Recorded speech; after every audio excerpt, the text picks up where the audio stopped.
আচ্ছা, জীবনে কখনো কোনো মৃত ব্যক্তিকে গোসল করিয়েছেন? যদি কখনো সুযোগ হয় তাহলে সেই মৃত ব্যক্তিকে গোসল করাবেন। তখন খুব কাছ থেকে দেখবেন মৃত মানুষের দেহটা কতটা অসহায় লাগে, মৃত্যুর পরে মানুষের দেহ কতটা ভয়ের কারণ হয়ে দাঁড়ায়।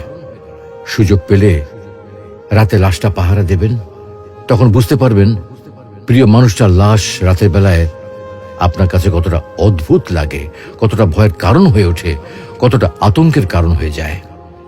সুযোগ পেলে মৃত ব্যক্তির শরীরে একটু হাত লাগিয়ে কিছুক্ষণ তার স্পর্শ নেবেন।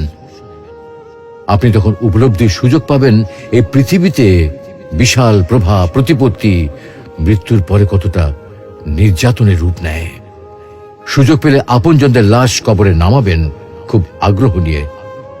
শেষবারের মতো মৃতদেহের মুখটি একবার দেখার চেষ্টা করবেন এবং বারবার উপলব্ধি করার চেষ্টা করবেন এই মৃতদের সাথে অনন্তকালের যাত্রার পথে এটাই আপনার জীবনের শেষ দেখা।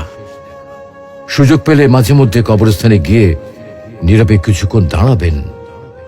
এরপর মনে মনে চিন্তা করবেন জীবনের লাভ ক্ষতির হিসাব। এই মৃত মানুষগুলো এই পৃথিবীতে কি করে গেছেন, কাদের রেখে গেছেন। যাদের রেখে গেছেন তারা কি কখনো এই মৃত মানুষগুলোকে স্মরণ করার জন্য কবরস্থানের